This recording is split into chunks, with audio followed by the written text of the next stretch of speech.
दुर्गा नदी के किनारे बसा एक गांव फूलपुर। गांव में कुछ 100-150 लोग रहते थे।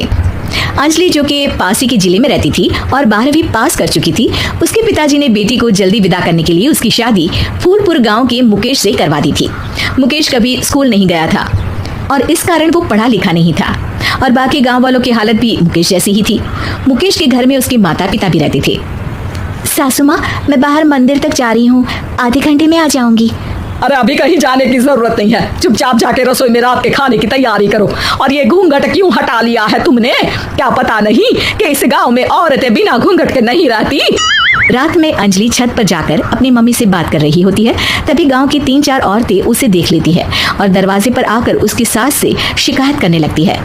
और क्या हुआ? अरे छत पे तो देखो, आपकी बहू मटक मटक के किसी से फोन पर बात कर रही है, दिन भर फोन पे लगी रहती है। अरे कल तो मंदिर के पास वो क्या कहते हैं, सेल्फी ले रही थी। शहर की बहू रखना अच्छा शान की बात है, पर देखना इसके लक्षण से ये तो तुम्हारे परिवार को बदनाम ना कर दे। ये पहली बार नहीं था जब सास से गांव के लोगों ने अंजलि की बुराई या शिकायत नहीं की हो। अब तो ये रोज की बात थी। अंजलि ये सब सुन लेती है। जब वो नीचे जाती है तो मुकेश भी वहां आ जाता है। सास कहती है, बेटा, लोग घर आकर शिकायत करने लगे हैं बहू के कामों की, देख लो। पति हो, संयम से रखो इसे।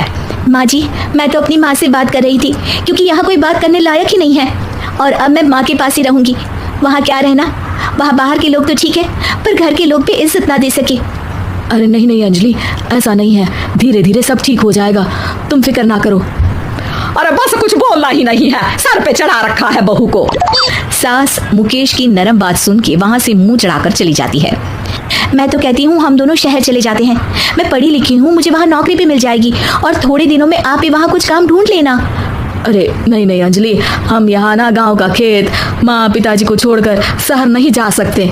माँ पिताजी को कैसा लगेगा और गांव वाले क्या सोचेंगे? ये कहकर मुकेश सोने चला जाता है और अंजलि की गांव वालों द्वारा बुराई का सिलसिला बहुत दिनों तक चलता ही रहता है।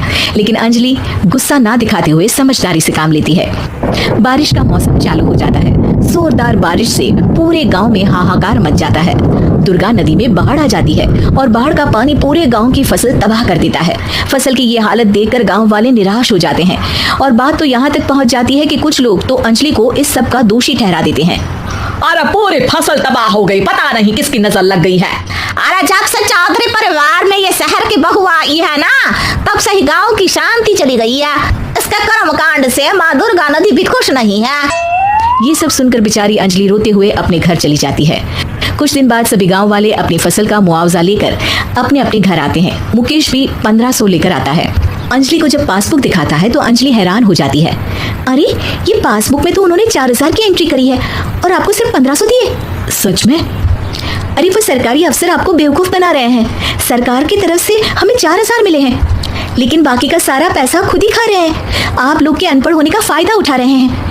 ये सब सुनकर मुकेश परेशान हो जाता है, लेकिन अंजलि उसे हिम्मत से काम लेने को कहती है और सुबह होते ही मुकेश को पंचायत कार्यालय ले जाती है और साथ में गांव के और लोगों को भी। आप सरकारी बाबू क्या गांव के लोगों को बेवकूफ समझते हैं? आपको क्या लगता है ये पढ़े लिखे नहीं है तो आप कुछ भी मनमानी करेंगे? ये बेचारे दिन रात इतनी मेहनत करते हैं, ये हमारे अन्नदाता हैं और आप इनके साथ ऐसा धोखा करते हैं। अरे क्या बके जा रही है ये लड़की, किस धोखे की बात कर रही है? अपने कांड करके नदी माँ को नाराज करके हमारा नुकसान करके इसे चैन नहीं मिला क्या? सरपंच जी, इन सरकारी बाबू ने मुझे बेवकूफ बनाया है और मेरे हिस्से के पैसे खुद चट कर गए। बस ये सुनते ही सरपंच वहां से दुम दबाकर भाग जाता है।